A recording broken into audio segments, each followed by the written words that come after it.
dan analis politik Boni Hargen. Selamat malam, Bang Boni. Baik, pertanyaan yang mendasar begitu, yang umum dari benak seorang yang masih belum menentukan pilihan, Bang Egy, adalah mengapa tidak Prabowo, mengapa tidak Jokowi. Yang ingin kami tanyakan ke Anda kemudian, mengapa harus Prabowo, mengapa tidak Jokowi? Ya, kita Prabowo menyapa dulu ya, kita ada program. Ya, Auzubillahiminasyaitonirrajim, Bismillahirrahmanirrahim. Sallallahu ilaha illallah, wa sallallahu Muhammad Rasulullah.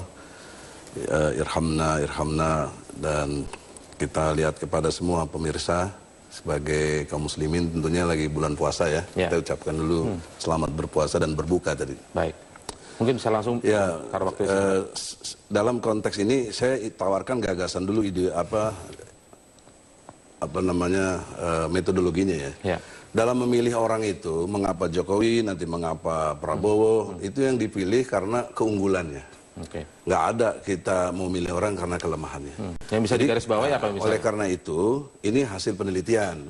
Seingat saya 2 minggu lalu saya diundang di Indobarometer. Ya.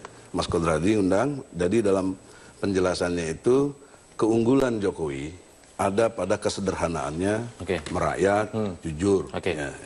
Sebelah sini Prabowo keunggulannya tegas, visi misinya bagus, dan punya jiwa pemimpin. Nah, itu. Jadi kalau kita mau diskusi yang objektif, maka kita berangkat dari kebagusan-kebagusan atau keunggulan-keunggulan masing-masing. Nah, jadi dalam konteks itu, dalam konteks kebagusan tadi atau keunggulan tadi, jelas pada visi misi yang bagus sudah diungkap. Artinya orang banyak memilih karena visi misinya bagus. Ini saya ada 100 alasan. Bagus begitu ya. Terus tegas, kemudian terus dia punya kemampuan jiwa pemimpin. Jadi persoalannya sekarang kita bandingkan, apakah orang cari pemimpin yang sederhana? Kalau yang sederhana, yang jauh lebih sederhana dari Jokowi banyak, ya kan? Kalau jujur, yang sinetron tukang bubur itu apa namanya, pergi haji juga paling jujur. Itu jawabannya. Tapi kalau soal tegas pemimpin, tegas, visi misinya bagus, dan ya, dia punya jiwa pemimpin. Baik, saya pertanyaan sama ke Bung Adian, cuman dibaliknya adalah mengapa tidak Prabowo, mengapa harus Jokowi? Ya, pertama rekam jejaknya bagus ya. Tidak punya rekam jejak yang buruk secara hukum, korupsi dan sebagainya. Ada beberapa yang disampaikan Bung Egy, tapi kan belum terbukti dalam proses pengadilan, bahkan sudah dinyatakan Kejaksaan Agung tidak terbukti sebenarnya. Begitu juga KPK. Kedua, kepemimpinan dia sudah teruji. Kan berbeda memimpin sebuah institusi militer dan memimpin sebuah institusi sipil. Nah, dalam memimpin institusi sipil, Jokowi sudah teruji sangat bagus. Kalau tidak, rakyat Solo tidak akan memilihnya kedua kalinya dengan tingkat kepesertaan pemilihan 91%. Artinya bahwa itu bukan cuma penelitian, itu sudah pemilihan yang dipilih langsung oleh rakyat. Nah, di sisi yang lain, agamanya juga ternyata bagus. Dia sudah diakui oleh Din Samsudin, diakui oleh banyak pihak yang lain bahwa dia Muslim yang baik, Muslim yang taat dan sebagainya. Keempat, sebagai seorang kepala keluarga, dia mampu membina keluarganya dengan baik. Istrinya baik, anaknya baik, dan sebagainya. Artinya bahwa dari segala sisi, saya lihat bahwa Jokowi ini pemimpin yang tidak bisa kita tolak. Argumen yang disampaikan Bung Egy tadi berarti terbantahkan soal kepemimpinan. Ya. Tidak hanya soal sederhana, tapi kepemimpinan faktornya ada tadi. Ya, tapi dalam konteks logika untuk mencari pemimpin, kita kan lagi cari pemimpin. Mengapa saya Prabowo? Jiwa kepemimpinannya itu ada. Pemimpin itu apa sih? Kemampuan orang merubah dari keadaan tidak baik jadi baik. Nah, itu salah satu kekuatannya. Tidak dalam konteks sipil militer, tapi soal memimpin. Jadi institusi yang dipimpin bisa berhasil. Kalau konteks Partai Gerindra, dulu tahun 2009 cuma 4%, sekarang hampir 12%. Itu juga satu kepemimpinan yang luar biasa, meningkatnya 300%. Ketimbang PDIP, tanpa Jokowi pun juga dapatnya cuma 18. Kalau yang kan nggak ada Jokowi efek juga nggak ada di situ. Dalam konteks kan banyak persentase. Contoh, banyak contoh. Terus kalau soal Pertama soal institusi militer dan sipil. Kedua misalnya salah satu organisasi terkecil adalah keluarga. Kalau di militer dia sukses dan baik. Sukses bisa sampai pasukan elit nomor 4 di dunia. Kemudian dalam konteks yang sipil, partai politik dia pimpin sukses. Paling tidak walaupun juara tidak 3. pernah kongres kan gitu. Ya, itu soal teknis, soal lain nggak ada bahwa urusannya dengan dia itu. memimpin sebuah yang institusi penting sipil hasil yang dari demokratis. konteks kepemimpinan itu berhasil. Kalau dia memimpin institusi sipil yang demokratis, harusnya ada proses berhasil kongres, merubah keadaan. bagaimana mengambil keputusan Gitu. secara demokratis. Berhasil merubah keadaan. Nah, bukan tanpa kongres, tanpa pengambilan lain. keputusan demokratis, dia tidak bisa dikatakan saya berangkat dari sipil. Tadi rekam jejak ya. Oke. Kita bisa lihat, wah udah ditayangkan, terutama di TV kan, kalau Metro TV nggak pernah mau tayangkan soalnya. Ya itu jelas-jelas sekali bahwa rekam jejak siapa nih? Jokowi, Oke. misalnya soal mobil SMK, tolong tunjukkan sama saya siapa pembuat mobil SMK. Nggak ada, mana anak SMK bisa bikin mobil ITB. Loh, kok meremehkan Bukan, kemampuan? soalnya soal rekam jejak. Ini Kalau meremehkan rekam jejak kemampuan. harus jelas. Oke. Nggak pernah Baik. ada. Baik. Itu. Kita kan tadi berangkat dari pernyataan Bung Egy bahwa mana yang bagus. Ketika disebutkan kepemimpinan lebih pada Prabowo, sementara dijawab oleh Bung Adian bahwa kepemimpinan sudah terbukti di Solo dan di Jakarta Justru begitu. saya mau tajamkan, Ya. tidak terbukti kesuksesannya. Tidak banyak. terbukti kesuksesannya. Iya, Baik. sekdanya Baik. kemarin baru ngomong bahwa banyak Saya ke Bung Boni sekarang. korupsinya. Saya kira kalau pertanyaannya soal kenapa undecided voters Iya. itu sampai sekarang belum memilih entah Prabowo atau Jokowi. Saya kira ada dua pertimbangan. Oke, yang pertama. Sekali lagi ada dua, satu pertimbangan rasional, yang kedua pertimbangan moral. Dan ini yang penting sekali, bahwa seseorang memilih bukan hanya karena pengetahuan rasionalnya, tetapi juga ada pertimbangan moral. Yang menariknya dalam situasi pemilihan presiden yang terbatas, cuman Prabowo atau Jokowi ini, banyak orang mendiamkan pilihannya. Karena begitu banyak rakyat memilih dengan hati. Saya punya hipotesis dari berbagai perjumpaan saya dengan rakyat middle low, ya, masyarakat menengah ke bawah, itu justru yang diem dan tidak mau bicara itu. Setelah Anda kenal, terungkap bahwa mereka itu mencintai Jokowi luar biasa. Nah, sehingga kalau ada penelitian khusus soal Itu soal emosi ya? Iya, itu Pemilihan soal berdasarkan makanya saya emosional. bilang Oke. ini survei ini kan pendekatan rasional. Nah, sementara yang undecided ini memakai pertimbangan moral, batin untuk menentukan pilihan. Otomatis dia tidak akan jawab. Nah, itu. Lalu kemudian kalau kita masuk ke hal lain, tadi dua pertimbangan pemilihan soal aspek rasional itu. Ya. Ini soal rekam jejak. Siapa mereka, kapabilitasnya bagaimana. Saya sering mengatakan, dan Anda juga bisa baca di Kompas hari ini, analisa saya selalu mengatakan bahwa ini pertarungan serius, ini titik balik yang penting buat sejarah Indonesia, bukan karena Prabowo atau Jokowinya saja, tetapi karena dua orang ini adalah simbol dari dua masa sejarah yang besar. Yang satu adalah representasi masa lalu, simbol kebangkitan kembali Orde Baru yang sudah kita tinggalkan di tahun 98 dengan Sampai di sana berdarah-darah. kita garis bawahi simbol kebangkitan masa lalu dan kemudian satu lagi masa Satu depan. lagi adalah sebuah nanti kekuatan ditanggapi Bang ke Egy. depan, gitu loh. Oke, Kalau ini baik, bukan Bang. pengamat ini, Bang. Baik, Bang Egy. Kita Ini nanti udah pendukung Jokowi. baik, kita Bukan lanjutkan pengamat. nanti Ini setelah yang jeda. objektif dong. Tetaplah bersama kami di Prime Time News.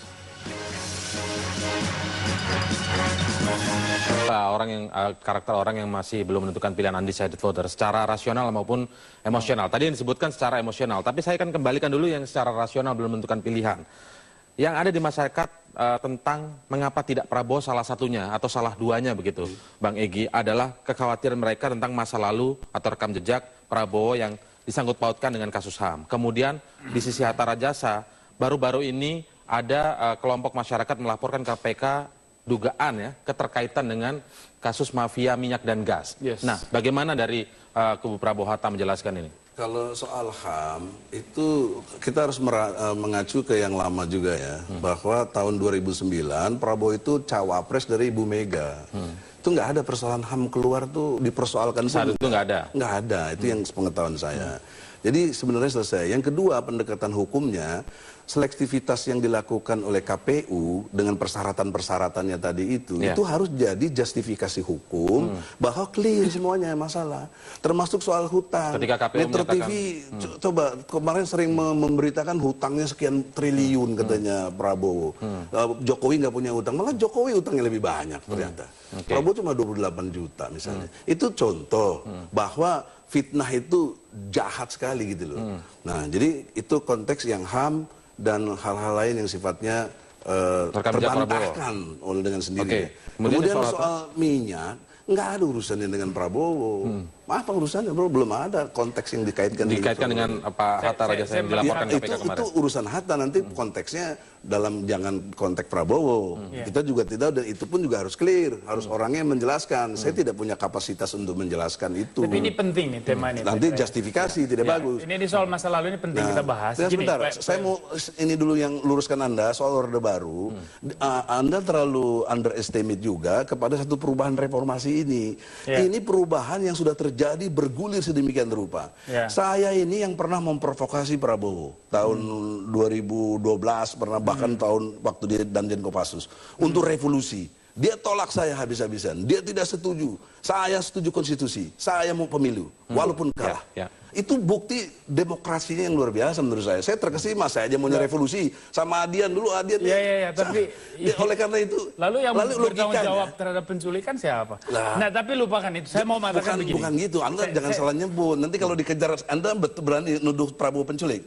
Ayo, kalau begitu harus secara hukum. Enggak, ini bisa persoalkan. Ini bukan pernyataan. Makanya jangan. Karena itu sudah selesai. Pernyataan saya mau komentar dulu. Pentingnya gini. Lembaga negara juga. Bahwa Komnas HAM yang menyampaikan itu. Kalau brother tidak setuju, gugat Komnas HAM-nya. Itu pertama. Kedua, Megawati sebagai Ketua Umum PDI Perjuangan tidak pernah mempersoalkan pelanggaran HAM.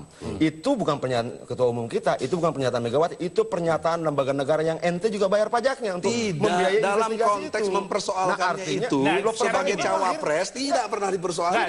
Saya terangkan dulu. Kalau mau gugat Komnas HAM-nya. Saya meluruskan ide saya supaya Bung Egy ini mengerti juga maksud saya. Bahwa ini pertarungan sejarah, Bos. 16 tahun lalu kita semua elemen bangsa ini bertempur dengan kekuatan otoriter untuk membangun demokrasi. Sekian mati dan mahasiswa sampai sekarang 13 orang nggak pulang setelah diculik.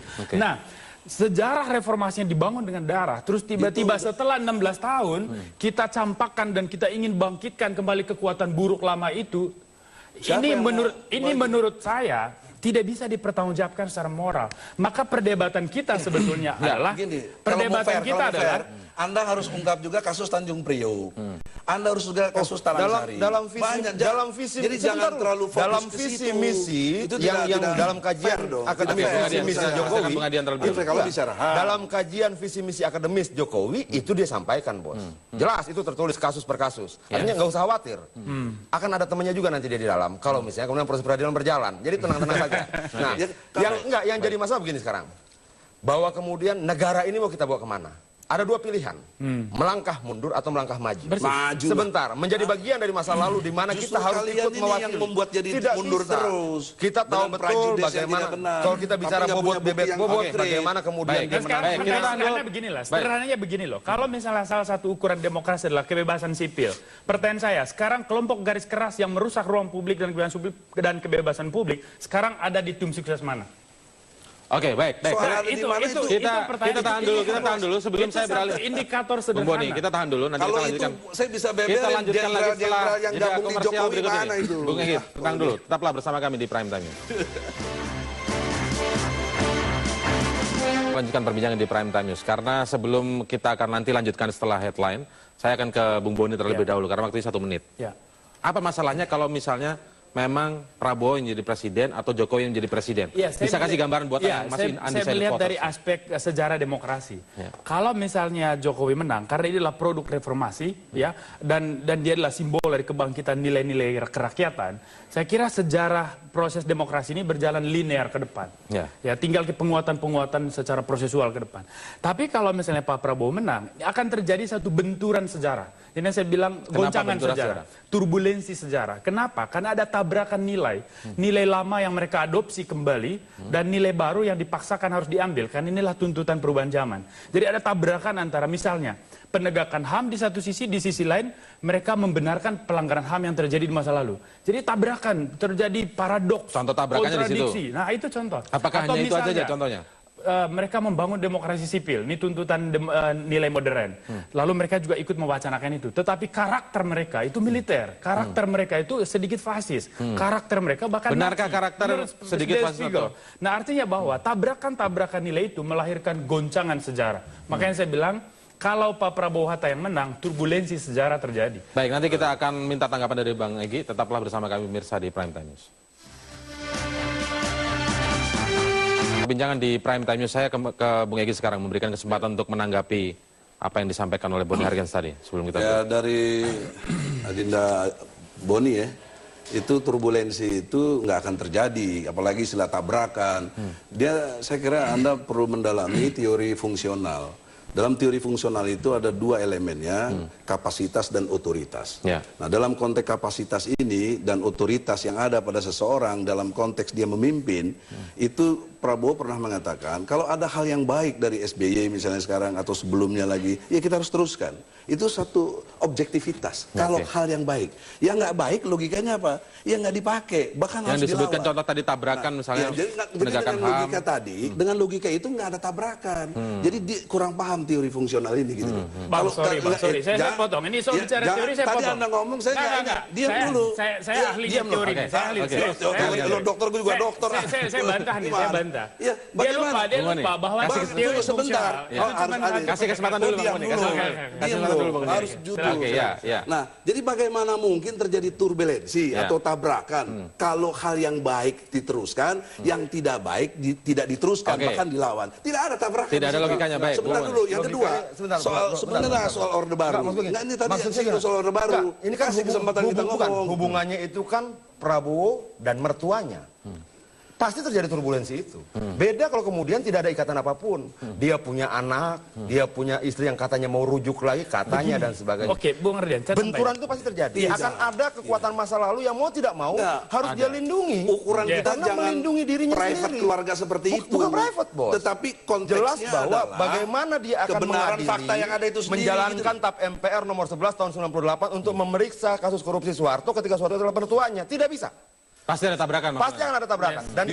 Dan kamu tidak bisa menyangkal itu. Nggak bisa. Paling tidak ada saya mau protes. Saya bisa protes. bagaimana? 16 tahun. Mau protes gimana? Saya ini nggak tergabung partai-partai. Saya independen. Saya dukungnya independen. Justru karena independen itu walaupun kekuatan dengan kekuatan belum seberapa, tapi yang penting saya punya sikap. Saya punya apa kemampuan sikapnya? untuk. Ya saya sikapnya kalau dia melakukan hal yang tidak sesuai dengan undang-undang, saya lawan. Loh, ketika kemudian dia tidak mau pertanyaannya, mau mengangkat kalau Soeharto Jokowi sebagai pahlawan, jadi Soeharto yang menyiksa brother juga dulu, bagaimana ceritanya? Saya luruskan. Saya luruskan. Tadi Bung Boni. Karena saya sudah dituduh nih dari tadi. Bukan. Kalau begini noraknya apa? Kalau gua ngomong lu pada bantah, tapi kalau lu ngomong gua diam. Dengar lu. Oke, abang bantah saya kan, saya bantah balik. Ya saya udah bantah tadi. Ya, saya bantah tapi balik. belum selesai soal Saya orde bantah barunya. balik. Nah, ini waktunya terbatas. Kita nggak bisa sepanjang hari bahas ini. Nah, tadi dibilang bahwa tidak memahami teori fungsional. Bang Egy ini lupa bahwa perubahan sosial tidak berpatok pada satu pendekatan. Pendekatan fungsional itu pendekatan klasik. Banyak orang meninggalkannya. Karena apa? Terlalu kompromistis. Nah, sekarang mari kita lihat sejarah Indonesia. 16 tahun reformasi, bos. Tidak ada perubahan yang serius. Soeharto diadili nggak sebelum meninggal? Enggak. Antek-antek orde baru diadili nggak? Enggak. Nah sekarang masih mau berdamai dengan perubahan yang tidak jelas ini. Maka saya katakan kalau misalnya kubu Anda menang, kalau misalnya kubu Anda ini menang, saya kira terjadi turbulensi sejarah. Maksud saya bahwa ada tabrakan antara cita-cita baru dengan nilai-nilai lama yang melekat pada diri kalian. Ya, saya bilang enggak. Disitulah contoh seperti apa. Anda bisa bicara soal Anda bisa bicara soal penegakan HAM pada saat Anda tangannya berdarah. Anda bisa bicara kebebasan satu hal lagi, Pak. Mengapa tidak? Kita tahan dulu Bang Boni, Bang Adian tahan dulu, gantian Bang Egy sekarang. Untuk yang soal tadi, Anda ingin membantah soal orde baru. Begini. Kita ini sudah capek reformasi. Artinya saya ada peran juga, Adian ada peran semualah. Klaimnya angkatan 98 ya. Itu adalah satu produk yang kita harus akui sudah menjadi hukum. Ada amandemen, ada apa. Jadi kalau bilang mau kembali lagi kayak model orde baru, ya mana mungkin logikanya. Dia tidak menghargai perjuangan kita semua. Benarkah tidak mungkin? Tidak mungkin. Kenapa harus Alasannya? itu? Karena kedaulatan ada di tangan rakyat dan kita adalah rakyat dan saya melawan, paling tidak saya melawan. Ya, walaupun apa namanya. Jadi ketakutan orang ketika milih Prabowo akan misalnya menjadi otoriter begitu tidak mungkin terjadi. Tidak mungkin karena terjadi. Ada mekanisme undang-undang yang mengaturnya. Itu juga menjadi salah satu pertanyaan. Di sini yang dilupakan oleh dia. Itu yang saya bilang tabrakan. Itu yang saya bilang tabrakan. Jadi ada undang-undang yang mengatur supaya demokratis, tetapi semangatnya tidak demokratis. Dan sering kali terjadi demokrasi hanya jebakan, jubah. Jadi demokrasi dijebakkan untuk tujuan-tujuan tidak demokratis. Mengukur semangat itu? Pertanyaan saya, Pak Egy, Nggak ada ukuran semangat undang-undang. Ya, maka pertanyaan saya Undang-undang itu jadi kebenaran. saya beri contoh Itu teori konkret. hukum. Saya beri contoh konkret tesis saya tentang turbulensi sejarah. Ya. Bagaimana Anda mempertanggungjawabkan demokrasi dibangun di atas kebebasan sipil ketika ada minoritas dihajar oleh kelompok radikal dan negara diam? Itu penyelesaiannya Nah, hukum. Penyelesaian hukum dong. itu bahasa normatif, Bos. Ya, memang harus dikerjakan, cuma persoalannya Ya. mau dikerjakan apa enggak? Coba saya tanya. Tapi itu penyelesaian. Oke, saya tanya pada Anda, Terus berapa dipakai lama? apa? Berapa? Mau dibunuh Oke. lagi? Nah, Ya, saya tanya, berapa lama pelaku pembantaian Ahmadiyah di Tumanggung itu dihukum? Coba. Cuma berapa bulan? Adil nggak? Itu kaitan dengan aparat Nah, penegak ini hukum. contoh. Ya, ini yang saya mau mengatakan bahwa ada demokrasi Jangan yang gini hanya ya. sebuah jebakan. Jangan Anda Semangatnya tidak mengadili masa depan orang. Jangan. Ya, ya, baik, jangan baik. dong. Baik. Nggak logik. Oke. Nggak logik. Bukan gini bro. Belum terjadi kok. Tenang bro, walaupun bro di Gerindra, suaranya tidak harus begitu. Enggak, saya nggak di Gerindra, saya independen. Oh iya, mendukung Prabowo, suaranya tidak harus mendukung Prabowo. Independen. Iya, walaupun mendukung Prabowo, suaranya tidak harus seperti Prabowo. Contoh kasus misalnya bagaimana kemudian Hatta Rajasa tidak bersiasat sedemikian rupa agar anaknya tidak diadili lewat proses hukum yang bisa diketahui oleh publik bagaimana prosesnya. Dia tabrak orang, 2 orang meninggal dan sebagainya. Yes. Nah bagaimana kemudian kita mengharapkan orang seperti ini mampu menciptakan penegakan hukum di kemudian hari? Betul. Enggak, Itu hal yang peluang sama. yang Makanya ada saya bilang itu, tadi bahwa Anda demo dong, Anda persoalkan dong. Bukan persoalan demo. Atau Anda Bukan persoalan apa yang demo. bisa Dia calon nanti pemimpin DPR publik. nanti persoalin Itu calon pemimpin Melakukan publik. abuse of Track power. recordnya, Terus sikap jadi dia dibebankan terhadap penegakan kepada hukum. kita. Bagaimana Oke. dia bersikap Oke. ketika membela anaknya dan contoh sebagainya. gini Itu lah. semakin Satu sisi mempertontonkan masih- keberpihakan dia tidak pada penegakan hukum, tapi Nah, pada sekarang anaknya saya sendiri. masuk mengapa tidak Jokowi? Oke. Ya, itu yang penting. Itu yang saya Karena tanyakan kalau juga untuk kepada Prabowo udah top lah, nomor 1, nggak ada yang Tapi bertabrakan tadi masih belum selesai loh. Udah Saya- selesai. Ini akan teorinya ditabrak. tapi fungsional tadi. Kita tahan dulu, Cuma kita dia tahan. bilang kompromistis. Baik. Kompromistis kalau untuk kedamaian apa kedamaian? Oke, baik. Sekarang kita lanjutkan. Tadi ada pertanyaan orang mengapa ada khawatir jika milih Prabowo. Tapi saya gantian tanya ke Bung Adian, mengapa orang khawatir jika milih Jokowi? Pertanyaannya, Bung Adian adalah, apakah Jokowi akan benar-benar memegang amanahnya nanti? Siapa yang khawatir memilih Jokowi sampai saat ini yang dengan sukarela mengeluarkan uang sendiri, bekerja sendiri segala macam itu rakyat. Dari sumbangan terhadap rekening Jokowi sudah menunjukkan bahwa tidak ada keberatan sama sekali. Kalaupun kemudian ada yang dikatakan pemilih yang belum menentukan keberpihakannya, bagi kami itu silent majority. Kelompok besar yang kemudian akan bertindak dengan nilai-nilai moralnya, dia diam untuk melihat situasi tapi keberpihakan hatinya sudah jelas. Oke, baik. Nah, dan itu buat saya- Brother Egy, Yes. kita gantian bicara, oke? Oke. Sabar, tarik napas, jangan ikut-ikut Prabowo cara debatnya. Ya. Biasa saja. Nah, Beda dong karakter kita. bukan. Nah, artinya bahwa kita tidak melihat ada keraguan-keraguan di rakyat. Kenapa? Jokowi tidak punya kelemahan yang bisa diserang secara terbuka, makanya lahir fitnah. Kalau dia punya kelemahan-kelemahan, orang membicara kelemahannya. Karena tidak ditemukan kelemahannya, orang ciptakan fitnah. Dan fitnah itu 1 hari pertama, 2 hari pertama memang efektif. Tapi sekarang rakyat membentengi dirinya sendiri. Begitu apapun orang katakan jelek tentang Jokowi, rakyat langsung katakan fitnah. Oke, baik. Kita minta tanggapan Bung Egy. Ya, Sekarang. jadi begini. Itulah retorika namanya. Bagus-bagus saja ya. Tapi fakta, kalau saya melihat, jangan lupa Adian, dulu waktu Jokowi untuk DKI, kita sama belain dia. Kita dukung Jokowi, saya lawan si Foke. Malah saya bilang di ELC supaya Foke lempar handuk. Karena saya bela Jokowi. Nah, tapi setelah dia jadi, ini yang soal amanah ini. Dia ingkari bos, dia sumpah di bawah Al-Quran tuh. Demi Allah, demi Rasulullah ya. Dia mau megang Jakarta ini mimpin dengan 5 tahun. Dia hianati mandat rakyat. Itu yang lebih menjadi tunduk Anda, tidak mandat Jokowi. Mama Mega. Oke. Coba. Enggak, logikanya dari mana? Lah itu begitu Apakah gimana? kalau Petugas partai. apakah kalau kemudian dia menjadi presiden Kan petugas itu partai. identik dia Jadi, meninggalkan begini, Jakarta? Bos, Tidak dalam- bisa. dalam ajaran Bahwa Islam. dia tetap memegang Ini teguh harus saya komitmen luruskan, itu. Bung Egy. Yang berbeda adalah posisi Tadi kok ngomong politiknya. aku diam. Sekarang gua ngomong kok Baik, baik. diam dong. Enggak diam dulu. Moderator sudah memberikan kesempatan. Oke. Jadi Bung Adian gini, sudah memberikan ada yang ke Boni menurut sekarang. saya harus diluruskan dari Bang Egy. Apa yang mau diluruskan orang dia mengkhianati kok? Jokowi menjadi calon presiden bukan mandat Ibu Mega, ini kehendak rakyat. Ibu Siapa? Mega, Rakyat Ibu mana? Mega, Gua enggak kok. Ibu ya Bang Egy kan Ya, tidak makanya bagian jangan dari klaim rakyat, rakyat. tidak Jangan bagian klaim dari rakyat. rakyat yang dianggap jujur, Itu lurus, jelas bening. mandat Mega. Nah, Petugas gini, partai dia. rakyat dalam pengertian orang-orang jujur, bening, lurus ya. Iya. Yang tidak lurus Kok tidak pikir masuk kita di dalam. tidak jujur, nggak penting? Saya tidak mengatakan. Saya tidak Jadi mengatakan. jangan ngomong begitu. Enggak. Retorika yang benar. Loh, Kok intelektual. Saya mengatakan gini loh. Udahlah, jangan Dengar dulu, dengar dulu. Itu memang perintah Bung Egy, Mega. kita kasih Boni dulu. Ini kehendak rakyat. Ini yang nggak objektif. Ini kehendak Tidak rakyat. mau mengakui fakta. No. Fakta. Ibu Mega. Siapa yang nunggu waktu itu kalau nggak Mega mengatakan dia capres? Saya Mega yang bilang mengamati betul proses Loh, pencapresan karena dia Jokowi. mewakili partai. Ibu dalam- Mega dalam- menangkap. Pokoknya dalam Ibu Mega menangkap aspirasi rakyat. pandangan ajaran Islam, kalau Nggak, ngomong tuh jangan. bohong, sebentar dulu. Ini penting karena nggak boleh. Saya aja halangi. belum selesai. Ya, karena Anda melontong punya saya. Kemudian kalau diberi amanah khianat, kalau diberi Itu sudah Anda janji, sampaikan. nah, udah itu namanya orang munafik. Ya, nah, oke, saya oke, berani itu. katakan kalau Jokowi nggak suka, boleh proses saya. Nggak. Dia munafik gitu loh. Baik, Nah, baik. kalau orang kita munafik nggak pakai jadi pemimpin. kita pakai bahasa yang Bukan, normal ini gitu. fakta. Fakta, Bukan. oke, oke. Fakta. Saya boleh Hadis simak Nabi, istilah. siapa yang mau nyalain hadis Nabi? Oke, iya. Pertama baik. bahwa Bung Adian. kalau dia menjadi presiden, jangan ditafsirkan dia meninggalkan Jakarta. Tidak ada.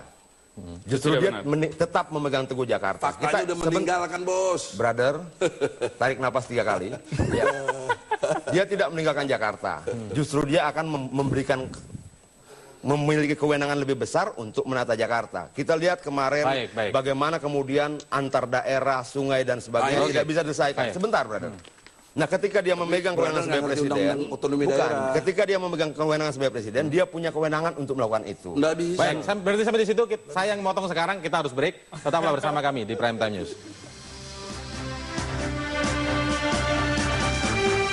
Masuk di segmen terakhir Prime Time News, saya mohon sekarang tidak ada saling menyela, tapi saya ingin karena waktunya singkat, memastikan bagaimana dari Prabowo Hatta agar undecided voters ini memilih, kemudian bagaimana dari Jokowi JK agar undecided voters ini akhirnya nanti memilih. Saya mulai dari Bung Egy terlebih dahulu. Singkat waktunya Bung Egy. Ya, kita punya rasio, punya hati nurani, kemudian berpikir dan merasa. Oke. Dalam konteks itu, ya kita lihat memang betul rekam jejak, lihat keunggulan-keunggulannya, dan ingat Indonesia ini luas, Indonesia ini besar, Indonesia ini harus pergaulan internasional. Nah, jadi untuk itu nggak ada pilihan lain kalau saya himbau dengan Prabowo menyapa, tidak lain pilih nomor 1. Baik, ke Bung Adian sekarang. Semua mengakui Jokowi. Rakyat melalui relawan mengakui Jokowi dan mereka berkorban untuk Jokowi. Dunia internasional mengakui Jokowi dan kemudian mau bersilaturahmi, menjalin hubungan baik dan Jokowi. Jokowi adalah satu-satunya gubernur yang pernah makan malam dan 100 duta besar bersamaan. Ketiga, seluruh hasil analisis ilmiah melalui survei juga berpihak pada Jokowi. Artinya bahwa kita sangat yakin Jokowi akan jadi pemenang. Yang jadi masalah, kalau kemudian Jokowi menang, pihak lain jangan marah. Misalnya Atau jangan... sebaliknya. Kalau kita tidak pernah marah-marah, kita tidak pernah marah-marah. Apalagi Intonasinya biasa, datar, tidak pakai bicara tentang kata sinting dan sebagainya, tidak ada. Kita normal segala macam. Jokowi katakan pada kami semua, lawan fitnah dengan doa. Baik, Luar terakhir biasa. Bung Boni. Saya kira pertarungan Pilpres ini menjadi sangat penting, Bung Egy, itu karena ini perang posisi, posisi sejarah. Seperti yang saya bilang, Anda mau sejarah ini kembali ke belakang, Anda tahu Anda milih siapa. Oke, baik. Anda mau sejarah ini maju ke depan, Anda tahu milih siapa. Jadi sekali lagi ini bukan kepentingan 9 Juli saja, tapi ini soal masa depan demokrasi. Mari kita selamatkan Jadi, roh demokrasi dengan menentukan pilihan pada figur terbaik yang bisa menjamin kita semua aman. Baik, Bung Egy, Bung Boni, dan juga Bung Adian, terima kasih telah bergabung bersama kami di Prime Time News. Dan informasi tadi sekaligus menutup jumpa kita dalam Prime Time News kali ini. Atas nama seluruh kerabat kerja yang bertugas, saya Indra Maulana undur diri. Selamat malam dan sampai jumpa.